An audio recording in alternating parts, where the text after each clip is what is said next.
Mirë mbrëma të gjithëve, lavdi Zotit.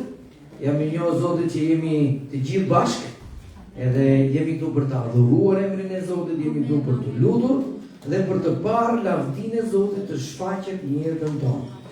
Çdo mëngjes unë edhe një meditim, lutem kaloj kohë me Zotin, ngrihem shpejt, edhe sot vendosa meditimin e ditës, edhe ishte çoll dhe hec. Edhe dikush më shkruajti, në fakt ka qenë 2 persona. Një është nga kisha jon Labua, ishte shumë keq të mëngjes, pa forca, pa fuqi, dhe në moment sa ka lexuar mesazhin, tha e besova me gjithë zemër dhe Zoti e çliroi. Unë besoj që fjala e Zotit ja venduar trokitje e Zotit. Unë besoj që fjala e Zotit ka fuqi. Kur fjala e Zotit lexohet, besohet dhe shpallet, ka fuqi. Ne dëgjuam dëshminë e Elisabetës që jam në shkuar, kishte pasur problem me këmbën, ajo na kërkoi lutje, ne u lutëm dhe Zoti e shëroi. Erdhi të dielën është dhe sot edhe kur e pyeta si je, gjithmonë më mirë thon. Dhe do jem akoma më mirë. Prandaj është shumë e rëndësishme që ne të shpallim fjalën e Perëndis. Abrahami, fjala e Zotit thotë, i thërriti gjërat që nuk ishin sikur të jenë. Ajo që duhet të bëni sot dhe që ne duhet të bëjmë dhe që Zoti pret që ne të bëjmë është të shpallim fjalën e Zotit. Gjatë kohës që do të dëgjohet fjala, gjatë kohës që ne do adhurojmë, gjatë kohës që ne do lutemi, ti fillo dhe shpall, unë jam i shëruar në emrin e Jezus. Edhe tema për sot është çoll dhe ec. Zoti do të hapi dyert që ti nuk mund t'i hapësh kur dot me forcat e tua. Ndoshta ti e ke parë favorin e Zotit në të kaluarën, ti ke përjetuar mrekulli dhe ke fituar betejë që dikur dukeshin të pamundura. Por kam një lajm të mirë për ty sot. Ajo që ka qenë të shkuarën nuk është asgjë me atë që ti do të shikosh sot dhe në të ardhmen. Zoti ka akoma fitore për ty. Ajo që ai ka përgatitur për të ardhmen tënde do të jetë më e madhe se sa ajo që ti ke parë deri tani. Prandaj ti duhet të bësh gati sot, unë jam gati që të pres lavdinë tënde të shfaqet në jetën time. Favori i Zotit nuk skadon asnjëherë. Shpeshherë ne mendojmë sikur Zoti mbaron dhuratat, mbaron hirin, mbaron gjërat, por dua të them sot që favori i Zotit nuk skadon asnjëherë. Hiri i tij është i mjaftueshëm për çdo sezon, për çdo stin dhe në çdo vend ku ai të çon ty. Ditët e tua më të mira nuk kanë ardhur akoma. Prandaj sot ti do të thuash, Zot, faleminderit që ditët e mia më të mira janë duke ardhur. Më e mira është duke ardhur për mua. Pse? Sepse Zoti është i mirë. Bekimi kërkon bindje. Shërimi kërkon bindje. Ndryshimi kërkon guxim. Pra nëse ti do shërim, nëse ti do bekim, duhet kuptosh që duhet i bindesh kujt? Fjalës së Zotit. Duhet i bindesh dhe të besosh do të thotë të bindesh. Pse? Se të besosh do të thotë të marrësh. Çfarë merr? Ti merr planin dhe vullnetin e Atit dhe e zbret nga qielli në tokë. Jezusi tha, Ati ynë që je në qiell, u shndroft emri yt. Ardh mbretëria jote ku? Nga qielli në tokë. Shërimi është në qiell nuk ka sëmundje. Prandaj ti sot merre këtë në zemrën tënde dhe thuaj, unë zbres shërimin sot në emrin e Jezusit.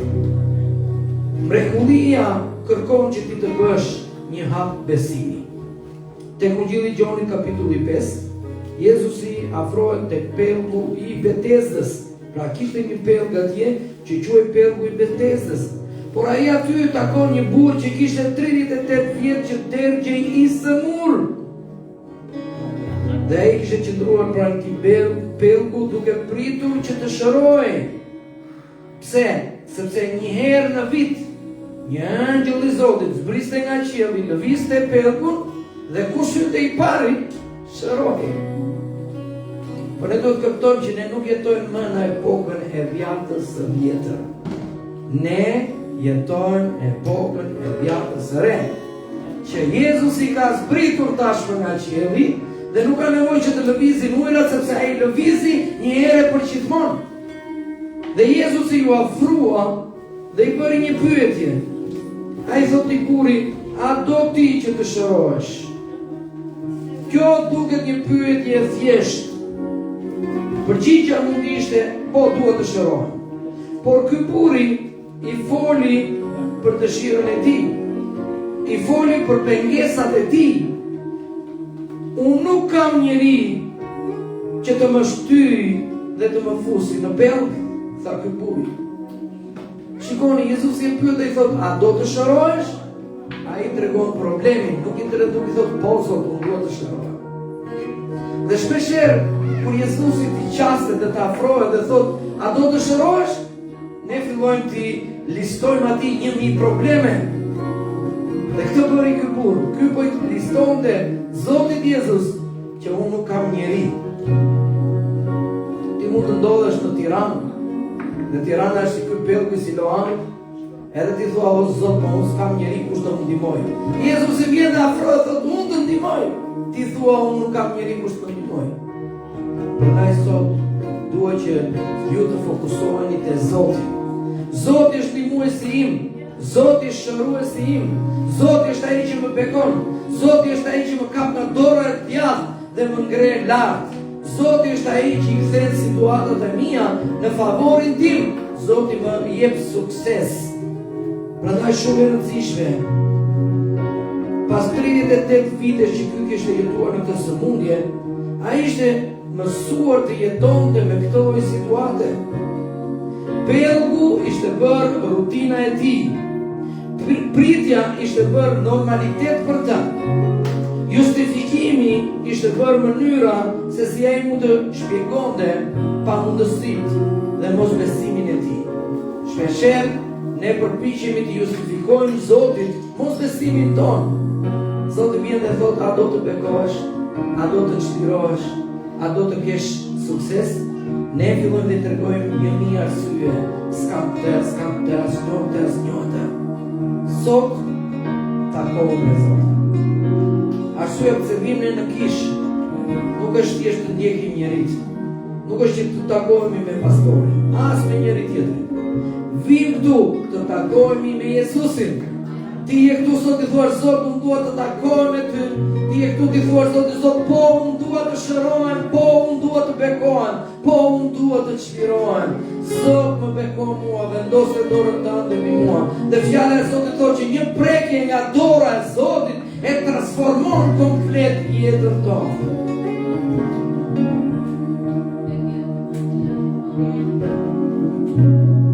Zoti dëshiron të na ndryshojë ne, por justifikimet na mbajnë ne tek pellgu dhe larg mrekullisë.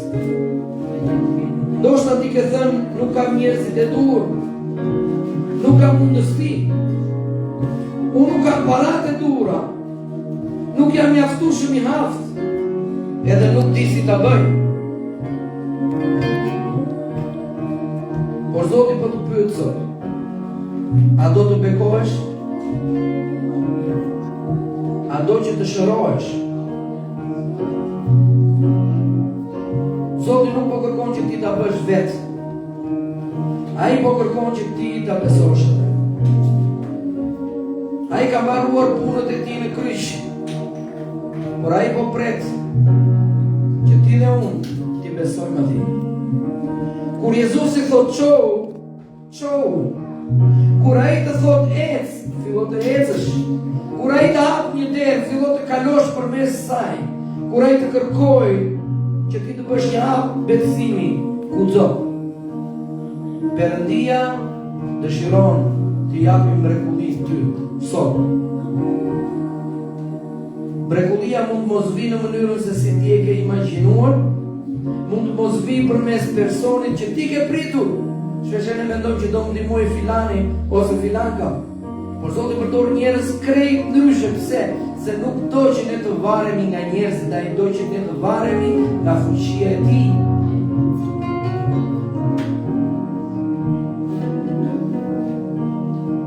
Kur Perëndia flet, fjala e tij është më e madhe, më e fuqishme se pengesa jonë. fjala e tij shkatron fuqinë e sëmundjes, fuqinë e vanfërisë, fuqinë e problemit që ti mund të kesh.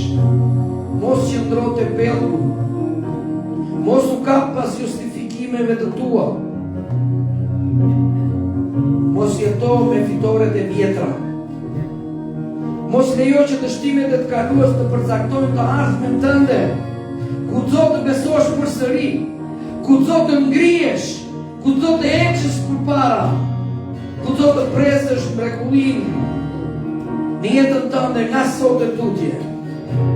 Guxo që ti thrasësh gjërat që nuk janë sikur të jenë, sepse Perëndia që bëri mrekulli dje është ende i fuqishëm.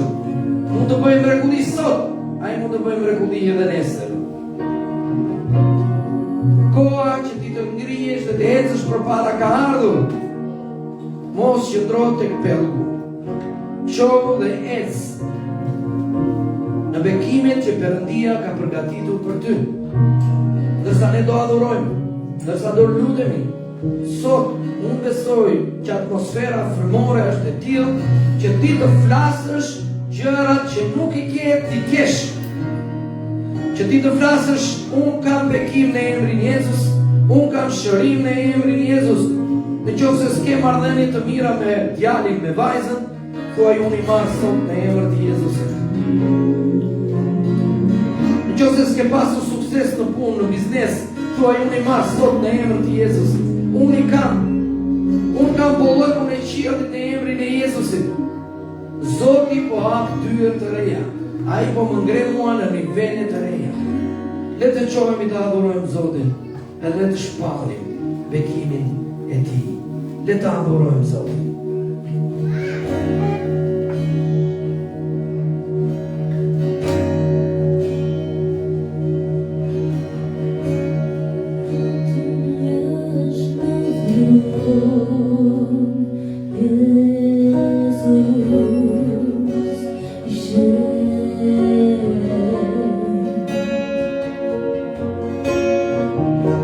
Ai është i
Vendosë dorën në trupin tënd dhe thuaj çdo sëmundje largohu a unë tani në emrin e Jezusit dhe mos u kthe më kurrë.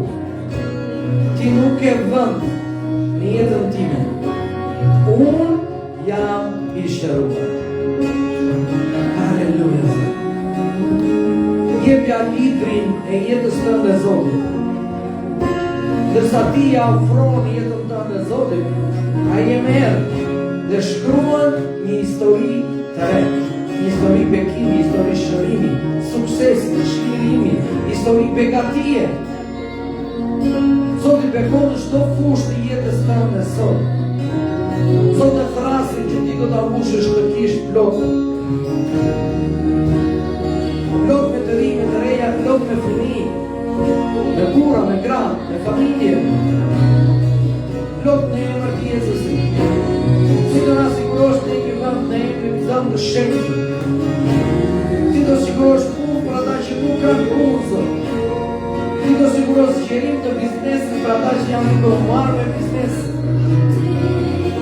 Dhe ti do largosh çdo ves.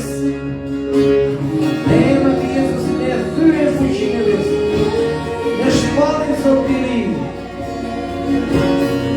Ne ta adhurojmë ty, Zot, ne ta adhurojmë, ne ta adhurojmë, Zot, ne ta adhurojmë emrin e Zotit. Halleluja.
pasigurisë.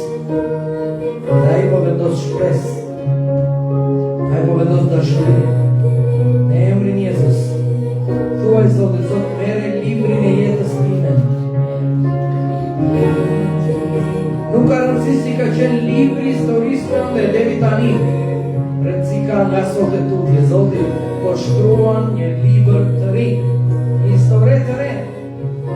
Thuaj Zoti, Zot, shkruaj shërim, shkruaj bekim në emrin e Jezusit. Haleluja, Zot. Haleluja, Zot. Ne ta dorëzojmë ty, Zot, librin e kishës tonë, Zot. Shkruaj ti historinë tonë, Zot. Një histori lavdije, histori mrekullie në emrin e Jezusit. Haleluja, Zot.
një punë në emër të Jezusit.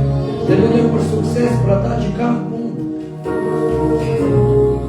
Zot na jep suksesin. Lutem për familjen e Admirit.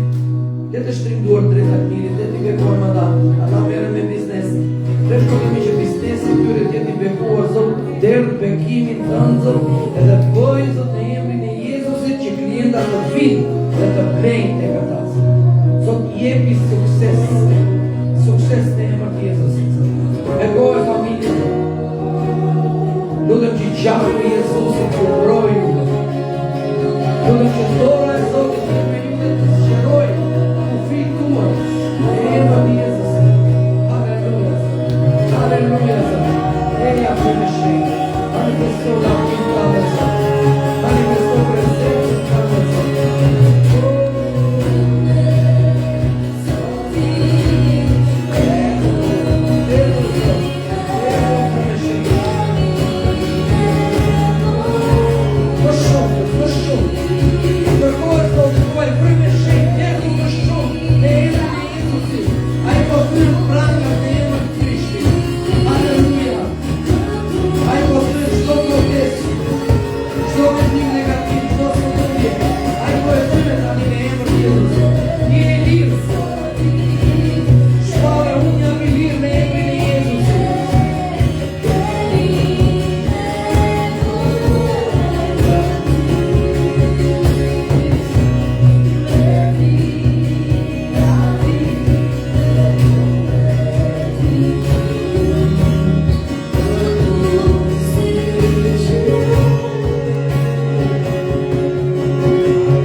Në vitin e vdekjes së Prindit Lucian, unë parsoti të ulur mbi në fronë në rritër e të lartë, dhe cepat e mantelin dhe tim bushën tempër.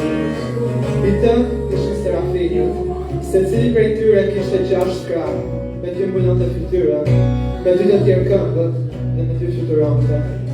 Njëri përkiste tjetrin dhe i thoshte: I shenjtë, i shenjtë, i shenjtë Zoti i ushtrisë. Tër toka është mbushur me lavdinë e tij. Shtakat e portës tronditën ka në zëri ati që përfiste, ndërsa tempulli dhe në sot të një Zot i shenjtë, i shenjtë, i shenjtë, është Zoti i ushtrisë. I denjë është Zoti i fuqishëm. Ne besojmë Perëndisha që ti je duke punuar në të vend. Dhe në mes të vështirësive, në mes të rëmujës që ndodhë, në temi që ti vendesh po i shenjtë dhe ti. Edhe kur nuk e shoj, të tjerë mendja jonë nga gënej që ti nuk je aty, në temi që ti vendesh po i shenjtë. Të lutem nga bëj atë gjenerat për ti, që s'tema tona ti që për ty. Të lutem nga bëj që shto ditë të përrasim në emrin tënd. Të lutem nga bëj në të shenjtë për ti. I të pastra për të batur atë i tënde, fjallë ato doni të shenjtë, astur si që unë jam i shenjtë. Në duam të njërë në gjithë Perëndish, personalisht, personalisht Perëndish, se cili e të kërkoj ty dhe të njohë kushti jenë të vërtetë. Falenderoj për fjallën tënde. Falenderoj që asnjë nuk e vrapesë për te. Në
ashtu si është shkruar, Zot. Ti vazhdon të jesh në fron, Zot, dhe ti je i vetmi mbret, Zot, që meriton atë vend, Zot. Ti je i vetmi, Zot, në cilin e besoj, Zot. Faleminderit që ti je avokati ynë, Zot. Ti të mjetëson për ne, Zot. Faleminderit për gjakun tënd, Zot. Faleminderit që kemi falje në mëkateve. Kemi liri, Zot, në gjakun tënd, Jezus. Dhe ne të themi që të duam ty, Zot. E çmon gjakun tënd, Zot, e nderoj gjakun tënd, Zot. Edhe ne duam të ta adhurojmë ty, Zot, sepse kjo është dhurata më e mirë që ne mund t'i bëjmë një mbreti, Zot.